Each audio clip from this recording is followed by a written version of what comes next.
Every bustling Lego town relies on a dedicated and skilled civic workforce. We're talking about the heroes in high-vis vests who make sure our roads are maintained, our parks are pristine, and most importantly, that our towns are safe and clean. It doesn't happen by accident. So today, we're going to be celebrating one of those teams who really get the job done for us in their unmistakable refuse collection truck. The community relies on a clean and efficient service. So let's see if this set from 1987 is up to the task. I'm Lord Paul, and this is Lord Paul's Bricks.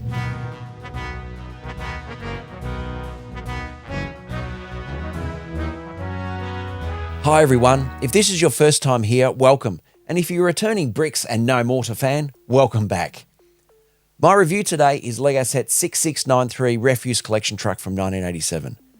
As far as I can tell, this was the first rubbish truck released for Lego Town, and I think it was a great first attempt. With a release date of 1987, this is a much later set to review than what I have been focusing on recently, but I was tidying up the other day and came across the set, so I thought it would be great to have a closer look at it and share it all with you. Before we dive deeper into this vintage gem though, if you're enjoying my nostalgic journeys, please hit that like button. It's a huge help and really helps keep us growing. If you want to be the very first to know when the next classic set gets reviewed, be sure to subscribe and ring that notification bell. That way you won't miss a single brick of fun. Of course, I always love hearing from you, so drop your thoughts, your favourite Lego memories, or any questions you have in the comments below. Did you have this set in the 1980s? If so, let me know. This set is one that I have had since new, and it's in truly superb condition. It has a total of 98 pieces and comes with 2 minifigures. The instruction sheet is equally excellent condition, but sadly, there are no alternative builds to show you. And I know that's really what you're hoping for when you see some of these sets. According to my trusty spreadsheet, I paid $14.70 for this set back in 1987. That works out to a very reasonable 15 cents per piece back then. Keep in mind, some of these were bigger pieces. When I asked my AI friend to work out some equivalent 2025 pricing, I find that this equates to $48.65 in Australian dollars, nearly $49, and that's a whopping 49 cents per piece. Interestingly, when I look at 90 to 100 piece Lego City sets that I've bought recently, their retail price is still around $15. However, there's a big caveat here.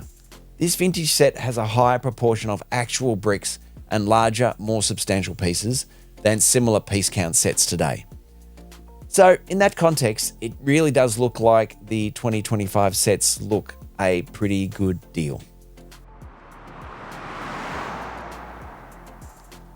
To get 2 minifigures in a set with less than 100 pieces was a real win back then, and these guys are fantastic. Our first minifigure sports a white torso with blue bib and brace overall print and white arms, blue legs that match the print, and a black classic cap. This guy is unique to this set, so he's very special indeed. The white and blue torso, however, was used in 51 sets between 1984 and 2005. The second minifigure looks like he might be the muscle of the pair. He has a blue torso with a white work shirt print, matching blue legs, and a black hairpiece. We're 2 for 2 for this set in that this minifigure is also unique to this set. And that's a double win for collectors. The blue torso, though, was used across 54 sets between 1979 and 2003. The classic hairpiece for this guy was used in a massive 506 sets between 1979 and 2003, and it appeared in 12 different colours, with black and brown, though, being the most common. We're going to have a look at the unique, the rare, and the discontinued pieces that are in this set. Some of the gems that I uncover in this part of my videos are really cool, so let's just get into it. For those who are wondering, there are no stickers in this set, which is a huge plus.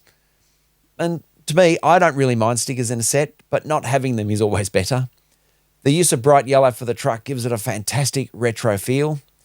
I don't know how common yellow garbage trucks were, even in 1987, but with the red accents breaking it up, I think it works really, really well. The most unique piece in this set is the 1x4x3 panel with solid studs with the recycling arrows print. This piece was only used in 2 sets, with this one being the first.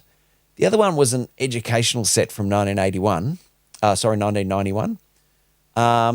The panel itself is quite common, but with this specific print, it is very rare indeed. The 2x4 hinge plate, which is black in this set, was first released way back in 1969, and after being used in 192 sets, it was discontinued in 2003.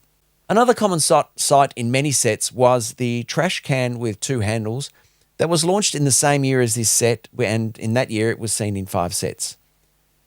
This version has 2 holders for the lid, which are just in the top here, and that was seen in 59 sets all the way up until 2014. In 2009, an alternative version of the bin itself, which is the one we know today, was released, and this had 4 holders for the lid and has so far been used in 133 sets. Another piece that is quite common now, which was also released in the same year as this set, is the modified 1x2 grill tile. This set has an early version of this tile without the bottom groove, and this was used in 132 sets from 1987 through to 1997.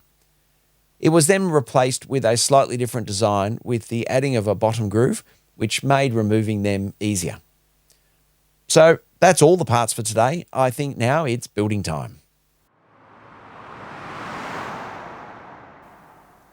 The instructions are on a large fold-out sheet with 13 main steps and some sub-builds to complete to put it all together. Starting off with the base of the truck, the hinge plate to tip the compactor, the axles and the lighting. We then build up the cabin before we start the sub-build of the compactor itself. Once the compactor is on the main truck, we will complete the second sub-build, which is the left mechanism and tailgate. It's all together now for a nicely functioning truck. Our 2 workers are now ready to start work. Load up the bins, tip them into the back. We've got their broom and their shovel for cleaning up any mess. When they get to the waste transfer station, the compactor lifts up and the compacted rubbish just tips out. For 1987, I think this is a really smart looking truck and has some really, really good function about it. My usual disclaimer here, I always try to review these sets in the context of when they were first released. And for this refuse collection truck, that was way back in 1987. So let's judge it by the standards of its era. For part selection, given the brick palette at the time, this set gets a 4.5 out of 5. It's hard to fault this set because it really doesn't have any real shortcomings. My one quibble is that it would have been good to have had some rubbish in the bins. Playability can't be anything else other than 5 out of 5. Even without rubbish, a kid is going to have a workaround and really have some fun with this set. The colour is bold and appropriate, and having 2 minifigures to work with is spot on. Another 5 out of 5 for the minifigures. How can you fault them? They're both unique to this set, which adds collectible value to it. They're quite important in how they present, and play is important with this set. Building enjoyment is another 4.5 out of 5. I am trying to put myself back into 1987 when I got this set and built it for the first time, and fascinated by the fact of how the compactor tilts and the back opens when unloading, and how the tilt-up mechanism works to empty the bins. It's a really good set with some really good function to this relatively small set. So that's an exceptional 19 out of 20 for this set. That's an awesome score, but it's a set that nails the brief and it's so well deserved. I mentioned earlier that this was the first garbage truck in the LEGO town or city themes. Since this one, from what I can tell, there have been 7 more iterations of waste or recycling trucks. The most recent is this recycling truck from 2023, set 60386. It has 249 pieces and 3 minifigures. I've got an upcoming video that will put a head-to-head with this set and that new set, so make sure you subscribe so you don't miss it. But let me know how much you enjoyed this review by giving the video a like. Your support helps us keep the LEGO town litter-free. I've got a lot more classic reviews in the pipeline and the comparison I mentioned earlier, So make sure you subscribe and hit that bell icon so you know exactly when they land. You won't want to miss them. If you've got questions, feedback, I'd absolutely love to hear from you in the comments section below. Does this set bring back special memories for you? Do my reviews make you want to hunt down any of these classic sets to add to your own collection? Let me know your thoughts. Until next time, keep on building and keep expanding your amazing vintage Lego town. I'm Lord Paul, and this is Lord Paul's Bricks, and bye for now.